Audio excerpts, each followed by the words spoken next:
Nós já estamos na 7ª visão que o Senhor deu ao profeta Zacarias.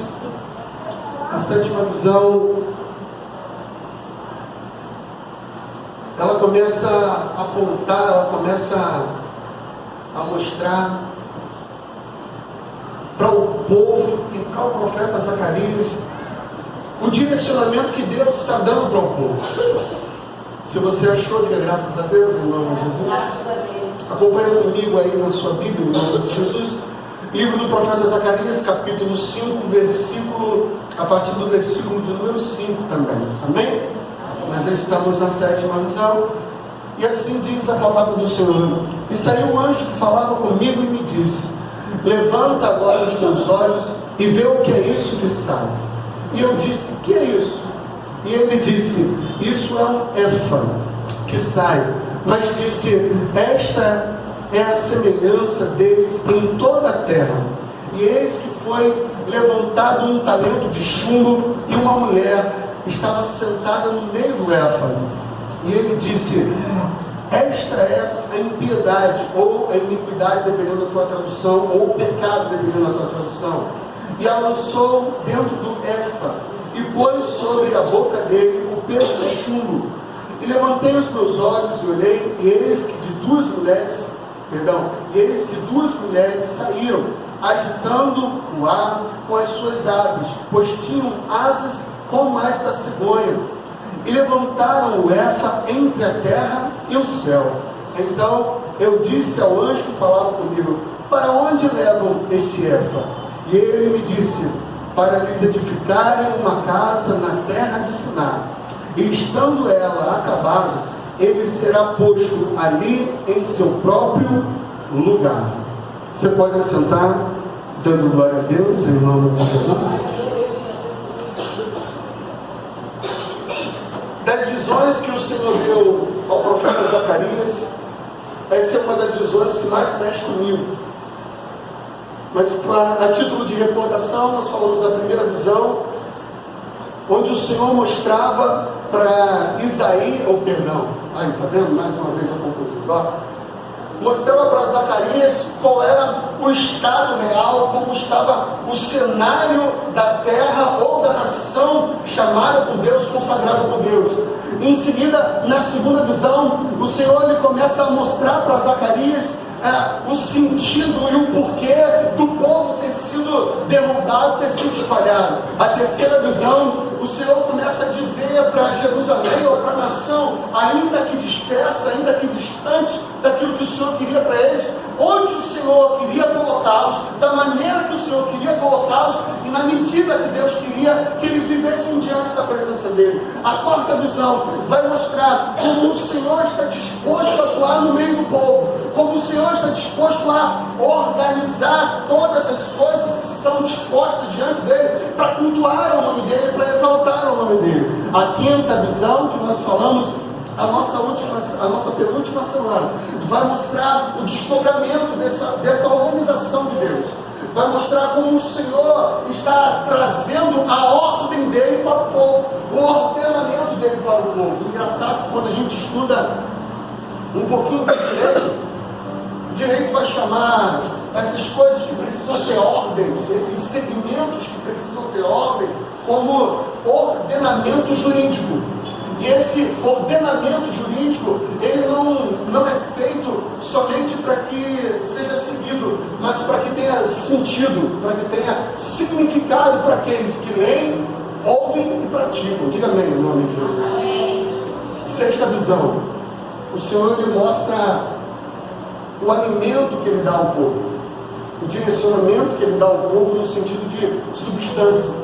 Quando nós oramos, a raiz da planta, ela precisa ganhar profundezas tal, para que ela tenha capacidade de extrair do solo que ela dá minerais, substâncias, vitaminas necessárias para que ela se torne uma planta forte, robusta, viçosa e que cumpra o seu propósito. Se é uma árvore frutífera, que ela produza frutos. Amém ou amém?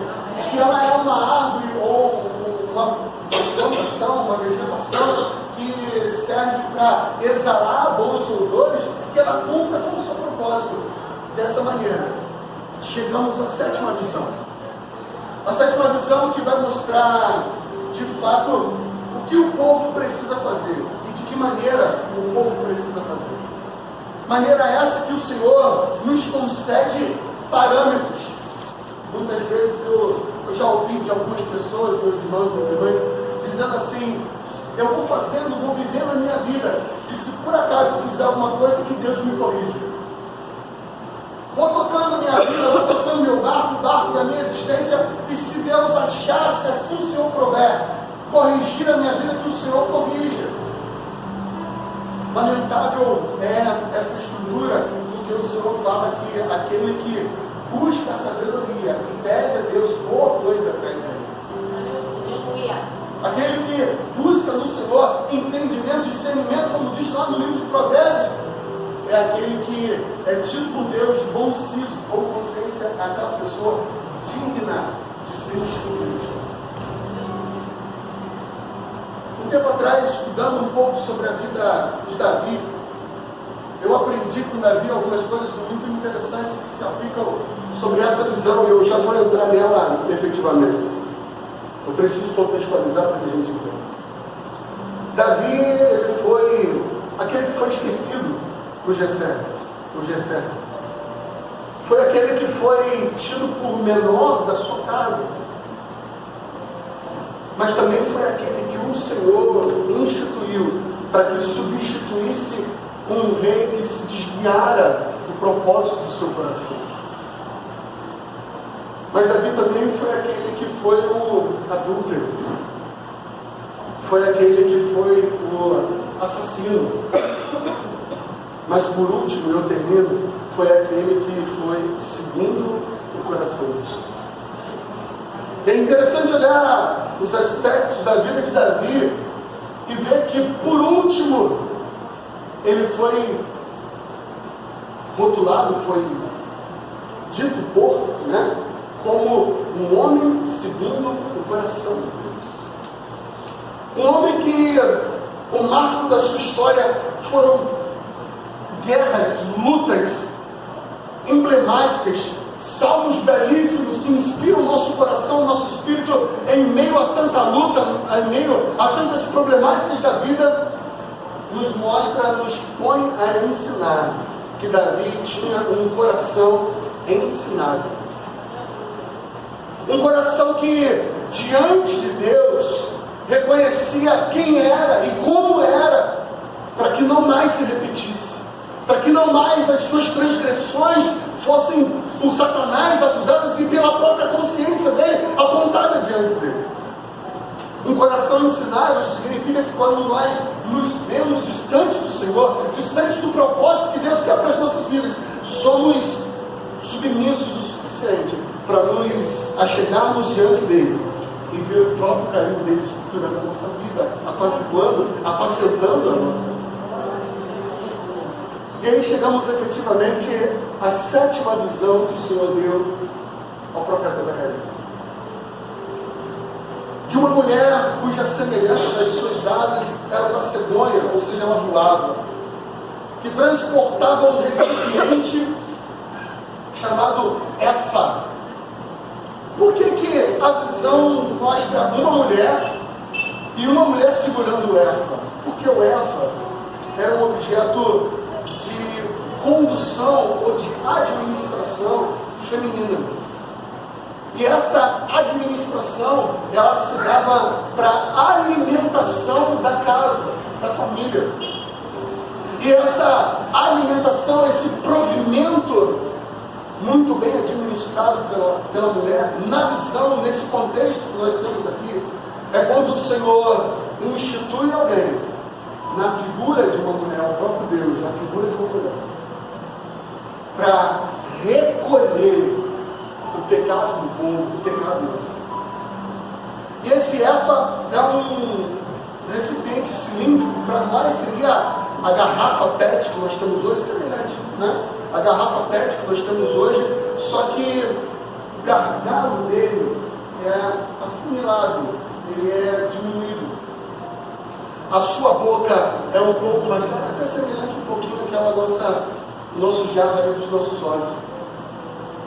A sua boca, ela é larga, expansiva, o seu gargalo, ele afunila, e a sua base é onde se concentra predominantemente o líquido que ela se propõe a regar, a recolher e obter. Quando o Senhor mostra para Zacarias essa figura feminina, o próprio Deus, recolhendo e passando esse cântaro, esse éfa sobre a nação, o Senhor está dizendo para Zacarias assim: Zacarias, eu estou colhendo e recolhendo as transgressões de cada um do meu povo. Aqueles que choram, aqueles que gemem, aqueles que se contraem, se sofrem pela sua iniquidade, pelo seu pecado, ou como diz a minha tradução, pela sua impiedade, aqueles que se transtornam em meio às problemáticas da sua própria vida e não sabem o que fazer, pois estão exilados, estão distantes da terra que eu os coloquei. Eu, Zacarias, eu, o próprio Deus, estou colocando cada um desses pecados diante de mim, diante do Éfa. E esse éfa não é para jogar sobre a nação, esse éfa não é para espalhar sobre o povo, não, esse éfa é para condicionar cada um desses pecados, para que deles eu jamais me lembre. Jamais torne a lembrar e o povo volte a praticar. E é por isso que eu precisei fazer essa analogia de Davi. Porque como nós vimos, meus irmãos e minhas irmãs, o povo está exilado, distante do Senhor, distante da terra que Deus tinha colocado. Uma nação sírio-fenícia, uma nação babilônica, havia entrado na terra do Senhor, na terra do povo de Deus, e tinha açoitado o povo. Outros deuses haviam sido impetrados sobre o povo. Outras práticas religiosas haviam sido impetradas pelo povo. Articulações e negociações de relacionamento, casamentos, haviam sido marcadas no povo, e a pureza da nação havia sido destruída. O povo já não era mais originalmente de Deus.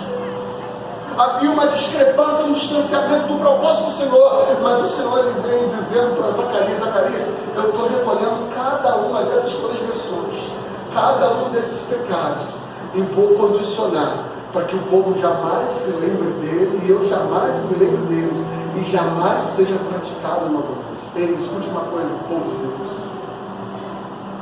O Senhor, ele começa a mostrar para nós, já vimos isso ao longo das 6 visões passadas. A casa dele, a ordem que coloca é ele. Quem dá o direcionamento é ele, quem coloca as coisas nos seus devidos lugares é ele. É ele que limpa, é ele que derruba, é ele que conserta, é ele que levanta de novo, é ele que faz, dá uma forma nova, é ele que dá a modelagem que ele quer para mim e para a sua vida. É a modelagem de Deus que precisamos ansiar por cada um de nós e em cada um de nós, na nossa casa, no nosso ambiente de relacionamento, no nosso trabalho, nos nossos meios de convívio. Isso é o que Deus quer para as nossas vidas, e não que conduzemos as nossas vidas da maneira que a gente leve, queira levar, e se for necessário o Senhor que corrija. Não, meu irmão, minha irmã, deixa eu te dizer uma coisa em nome de Jesus: quando você tiver apto a tomar uma decisão, busque até essa decisão diante do altar do Senhor. Busque ouvir primeiro a voz de Deus, para que não haja penalidade de impiedade, iniquidade ou pecado sobre a minha vida. Antes de dizer se vai fazer isso, vai fazer aquilo, vou dizer isso, vou dizer aquilo, vou pensar isso ou aquilo, meu irmão, busque orientação diante do Senhor. A Bíblia está disposta para mim e para você todos os dias da nossa vida. Por isso que eu falei de Davi, que Davi tinha um coração ensinável. Era alguém que não tinha aquela capacidade de dizer, o famoso crente Gabriel, né? Eu nasci assim, eu vivi assim, vou morrer assim. Não. É aquele que tem a sua vida por ansiar viver a vontade de Deus e o prazer de Deus para a sua vida. Nessa noite, meu amado, minha amada, em nome de Jesus, entenda uma coisa: o Senhor, ele está diante de cada um de nós, recolhendo as nossas transgressões, os nossos pecados. Porque para viver na forma de Deus, não pode ser de qualquer maneira. Vou repetir para vocês aqui em nome de Jesus. Para viver no querer de Deus, ou como a expressão diz, conforme o querer de Deus, né? Com a forma de Deus, com a modelagem de Deus, com a estrutura de Deus para as nossas vidas, a gente não pode viver de qualquer maneira. Raízes de impiedade, raízes de pecado, raízes de iniquidade não pode coexistir nas nossas vidas.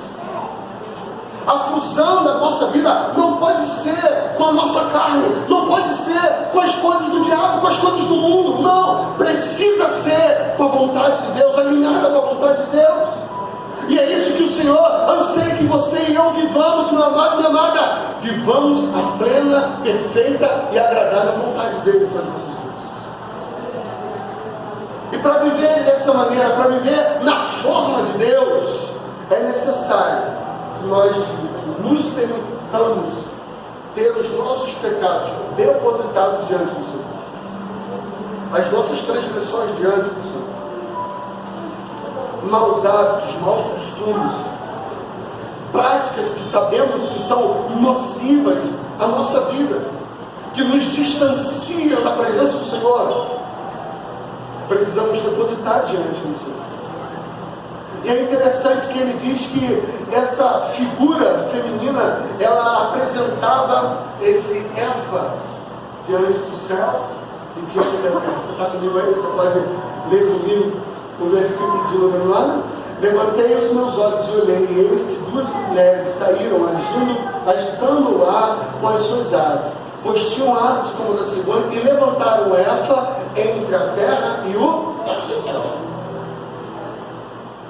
É para mostrar para você e para mim, o nosso cotidiano de vida, que é possível nos distanciarmos das imperfeições da nossa vida.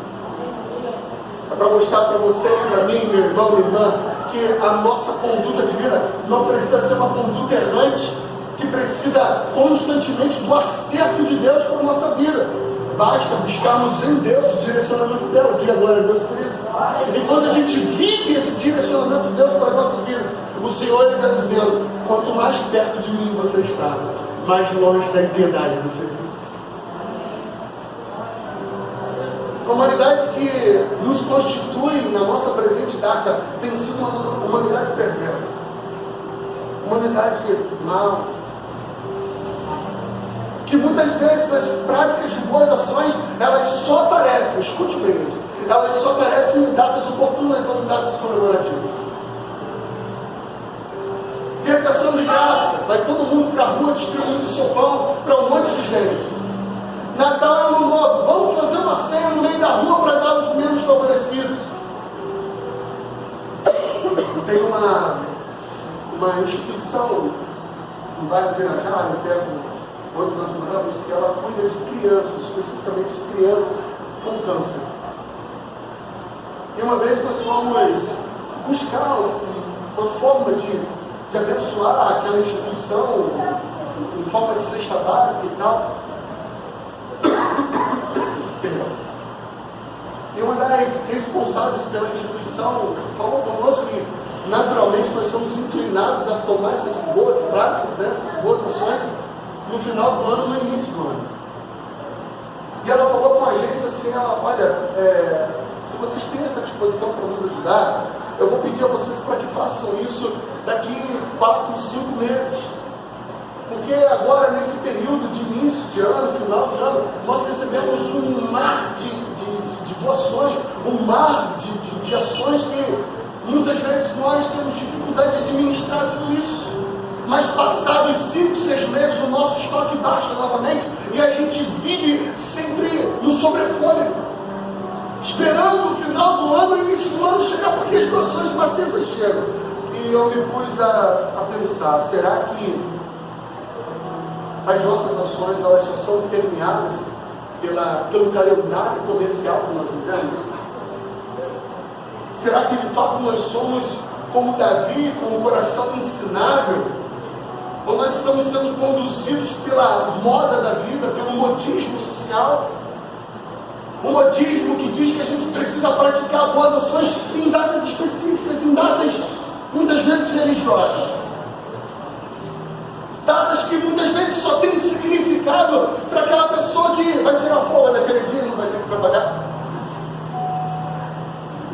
Datas que são emendas de feriado, e aí você tem o famoso ponto facultativo, e é mais um dia que você tem de lazer, de ausência, de labuta na tua vida. Ou será que de fato nós estamos dispostos a viver o agir e o querer de Deus para o nosso ministério, para a nossa casa, para os nossos relacionamentos? Quando o Senhor, mais uma vez eu digo, quando o Senhor pega essas iniquidades, essas impiedades, esses pecados, e apresenta para a nação, mas coloca diante do Senhor, o propósito de Deus não é cumprir o papel que já é dado a Satanás, não, que é o acusador das nossas vidas. Não é esse. O propósito é mostrar para nós que quanto mais distante do pecado nós estamos, mais perto de Deus nós estamos. E quanto mais perto de Deus nós estamos, mais longe do pecado nós estamos. Você e eu precisamos entender que a nossa vida, ela não foi feita para viver conforme a nossa própria vontade, conforme os nossos próprios anseios. Temos sonhos, amém ou não, amém? Temos sonhos, temos anseios, temos expectativas. Vibramos quando alcançamos vitórias na nossa vida, choramos quando amargamos algumas derrotas, alguns momentos não tão bons assim na nossa vida, choramos. Ficamos reflexivos quando uma ação que balança, mexe com as nossas estruturas acontece. Pensamos, somos seres racionais por isso. E de tal maneira, como seres humanos que somos, o Senhor não nos criou para vivermos distantes dele.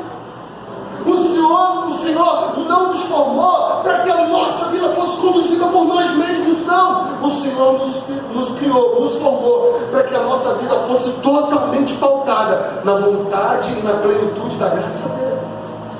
E como é bom falar de graça. Falar de graça é dizer que Deus olha para nós independente de como nós somos. Falar de graça é falar de um Deus tão benevolente que mesmo em meio à plenitude da sua santidade se reduz a pó e cinza para se relacionar com você e comigo. É falar de um Deus tão tremendo e tão majestoso que no âmbito da sua excelência, do seu governo, olhou para mim e para você, marcou um encontro conosco nessa noite, para que a glória dele fosse revelada na minha e na sua vida. Para que você e eu tivéssemos um único alvo, e esse alvo se chama Jesus Cristo. E é por isso, meu irmão, lembrando que você tem ouvido o seu pastor constantemente dizer: ah, Senhor Jesus, esse é o único nome que brada dentro desse lugar, esse é o único nome que ecoa nessas paredes, esse é o único nome que nos habilita para vivermos uma vida com Deus, esse é o único nome que nos traz um reino de tanta sujeira, de tanto pecado, e nos coloca no reino da sua maravilhosa luz, como diz o apóstolo Paulo. O Senhor Jesus é esse Deus que antes mesmo de ser citado aqui no Antigo Testamento, olhou para aquela nação e disse: é a minha graça que opera, é a minha graça que transforma, é a minha graça que traz a vida, é a minha graça que move, é a minha graça que traz o meu poder, é a minha graça que te capacita, é a minha graça que te atrai para perto de mim, para viver uma vida comigo. Não somos qualquer um, não somos massa de manobra. Não tem um candando aqui na frente dizendo o que você precisa ou deixa de fazer para que você alcance um suposto terreno no céu. Não somos conduzidos por projetos governamentais que favoreçam uns e desfavoreçam em determinado momento da nossa vida. Não somos massa de manobra, somos um povo lavado e remido pelo sangue do Cordeiro.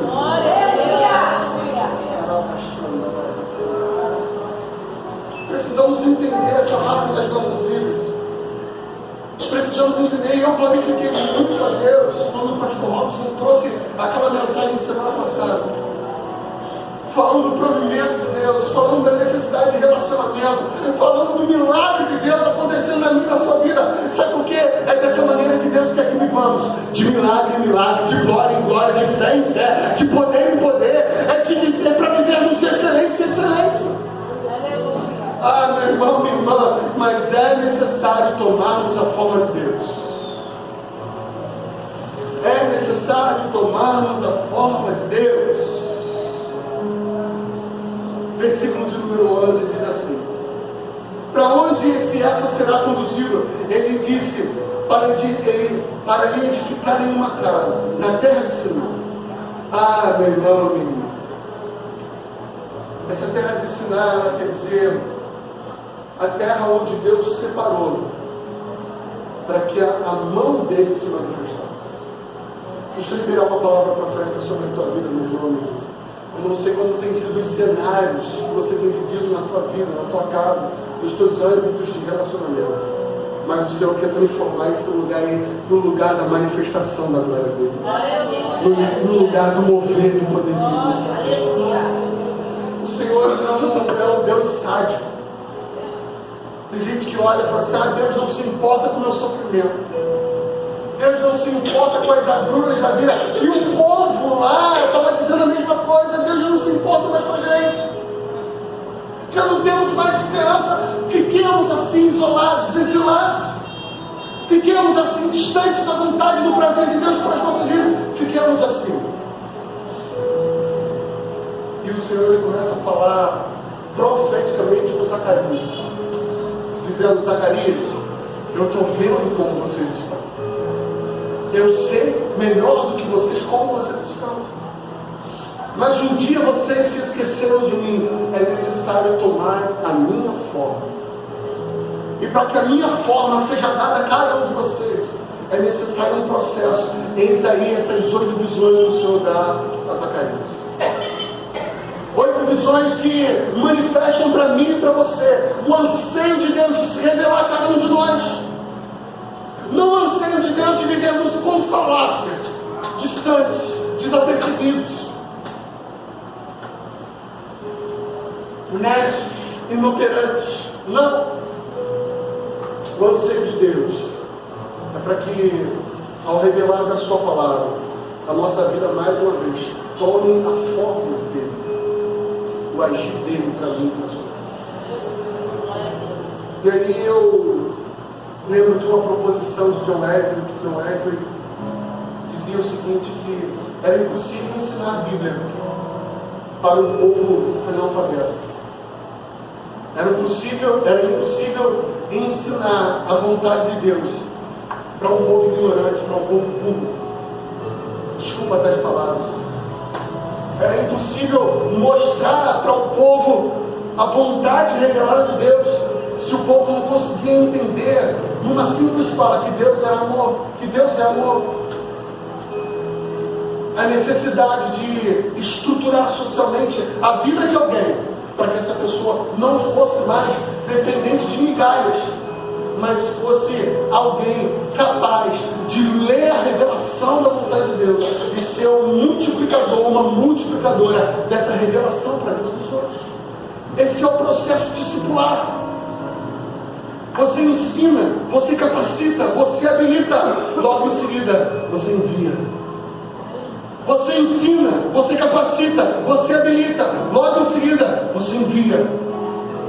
Assim John Wesley entendia que nós, povo metodista, somos capazes de aprender, de nos tornarmos habilitados em Deus e sermos por Ele enviados para viver milagre dele nessa terra. Ele em todos os momentos das nossas vidas.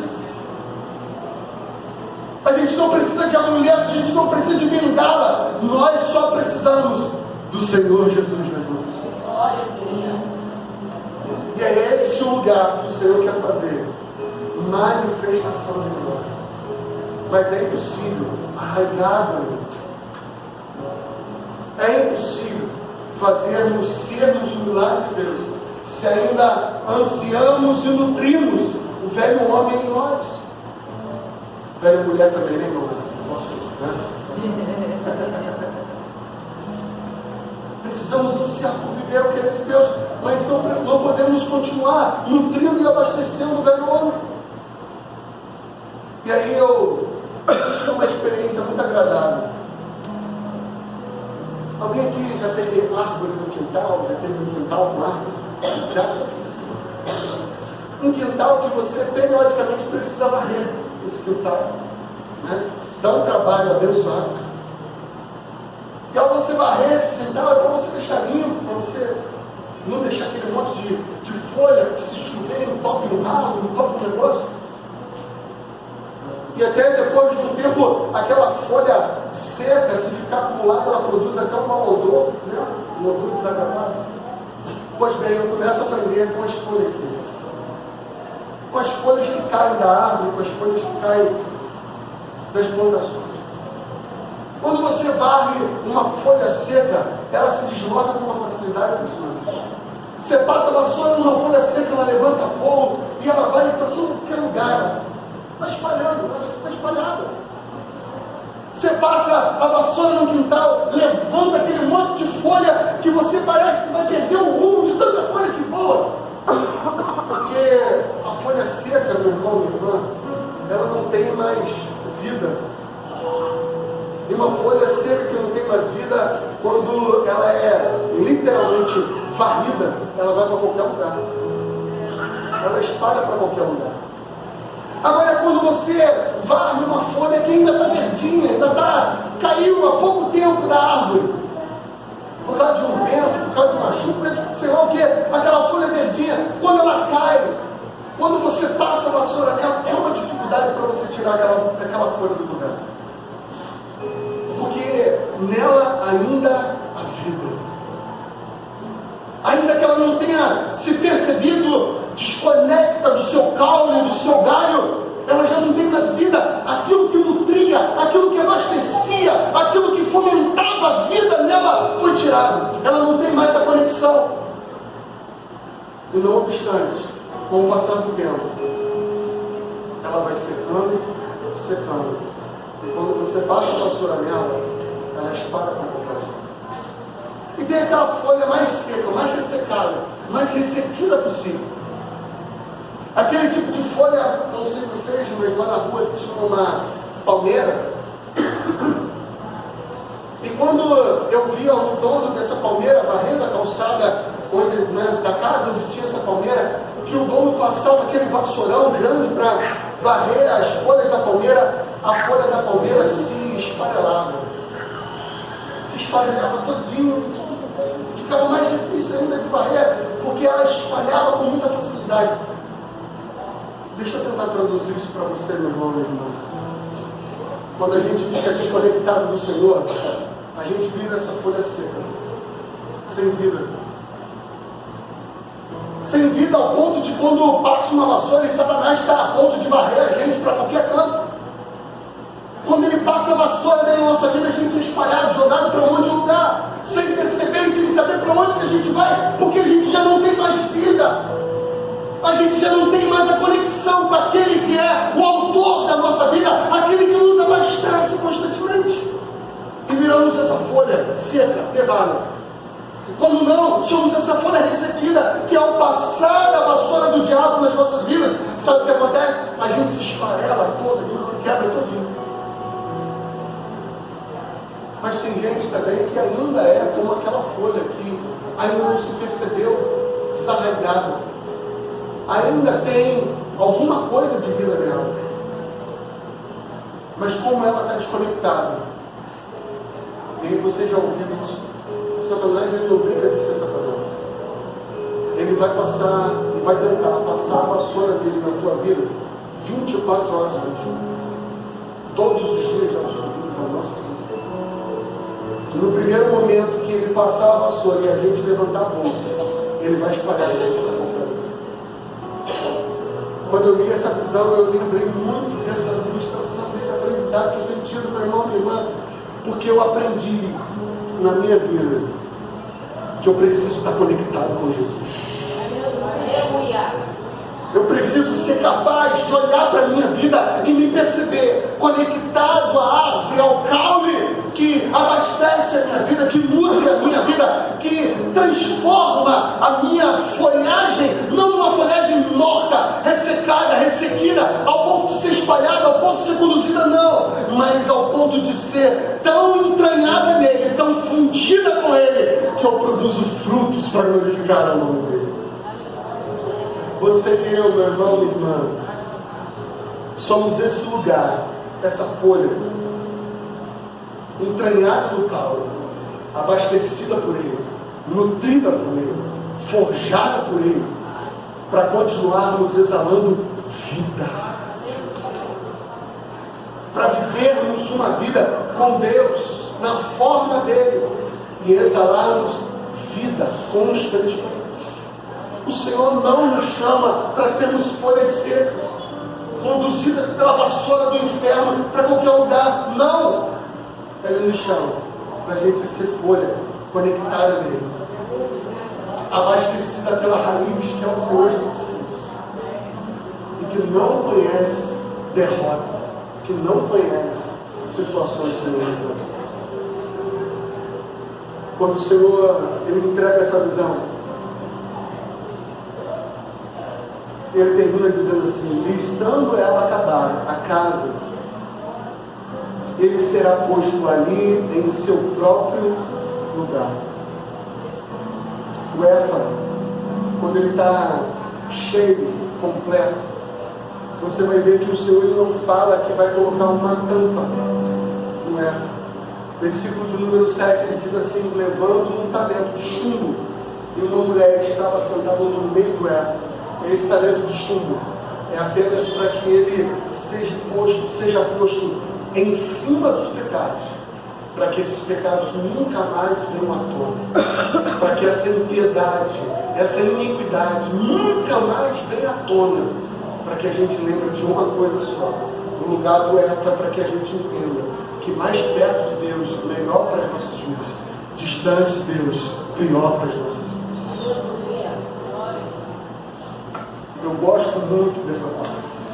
Essa sétima visão, ela sempre me transporta muito para perto de Deus, porque eu sempre lembro que é o Senhor que se revela para mim, não sou eu que me revelo para Ele. E quando o Senhor se revela para mim, Ele está olhando para mim e está dizendo assim: você é perfeito, você é falho, mas o meu reino é de amor e de justiça. É com você que eu quero me relacionar, mesmo não merecendo, mesmo não sendo absolutamente nada. É comigo que o Senhor quer se relacionar. É com você que o Senhor quer se relacionar. Fica de pé no seu lugar, quero orar pela sua vida nessa hora, em nome de Jesus.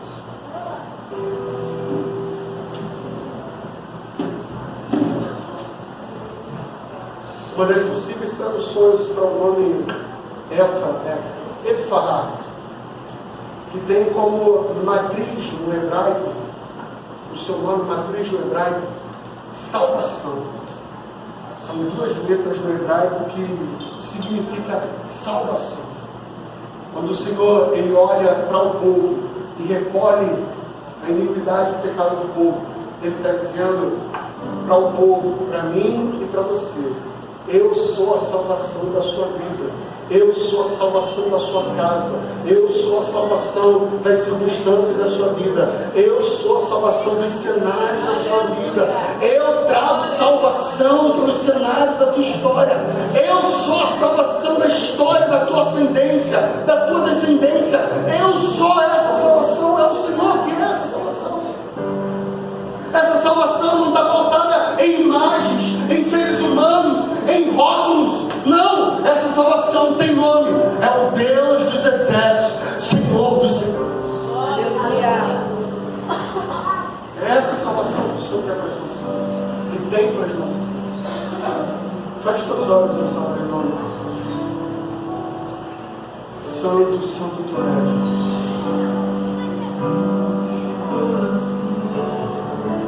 Se tu sei que não.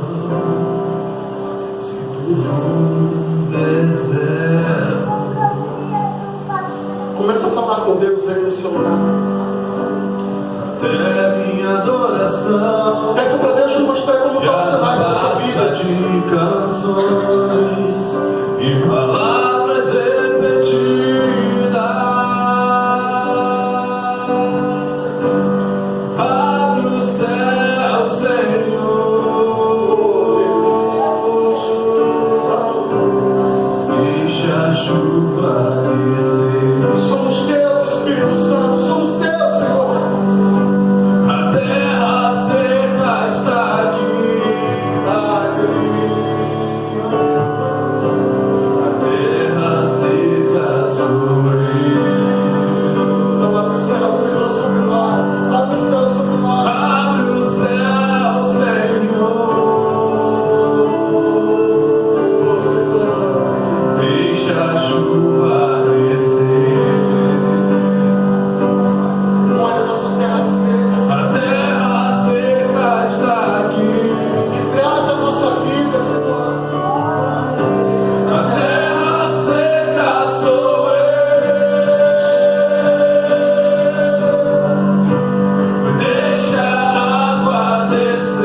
Deus Santo, Deus bendito, em nome de Jesus, Pai, eis nós aqui diante do altar, diante da Tua presença, ante a Tua revelação a cada um de nós. E o Teu convite para nós, ó Deus, é para que nos acheguemos ao Senhor mais perto. Independente de quão perto achamos que estamos, independente de quão distante pensamos que estamos, mas a Tua proposta para as nossas vidas, Deus, é para que cheguemos mais perto do Senhor, para que vivemos mais perto, porque para viver a realização de cada uma das Tuas promessas, Deus, não pode ser de qualquer maneira, assim diz a Tua palavra. Não podemos continuar compactuando, convivendo com as iniquidades, com a impiedade, com os pecados que tramitam pela nossa vida. Não, é necessário que nós deixemos o velho homem, é necessário que deixemos as nossas certezas para vivermos as Tuas vontades, a Tua certeza para a nossa vida. Então, Deus, nessa noite, abre os nossos ouvidos espirituais, sensibiliza, Senhor, o nosso espírito, para que a Tua revelação seja transcendental, seja sobrenatural nas nossas vidas. Deus, sensibiliza a nossa carne para que sejamos subjugados por Ti, para que vivamos relacionados contigo, num novo concerto contigo, numa nova aliança com o Senhor. Pai, em nome de Jesus, em nome de Jesus, brada tão alto, Deus, ao ponto de nos tornarmos ouvintes e atentos tão somente da Tua voz, para que não mais nos relacionemos com as coisas desse mundo, para que não mais nos relacionemos, ó Deus, com as circunstâncias desse mundo, mas para que a nossa vida tome a Tua forma em nós, amor. A Tua forma em nós, a Tua forma em nós. Dessa maneira, Pai, eis aqui um povo que se chama pelo Teu nome, um povo, Deus, que doravante, desejosas, teremos um coração ensinado, mas Deus, é necessário que façamos a nossa parte, que hoje, Deus, não nos falte força, que não nos falte discernimento, que não nos falte sabedoria para enxergarmos aquilo que precisamos fazer para nos distanciarmos do pecado e nos aproximarmos mais do Senhor. Em nome de Jesus, Deus, oramos a Te agradecidos. Amém. E graças a Deus. Glória a Deus. Vamos adorar em nome de Jesus por um instante.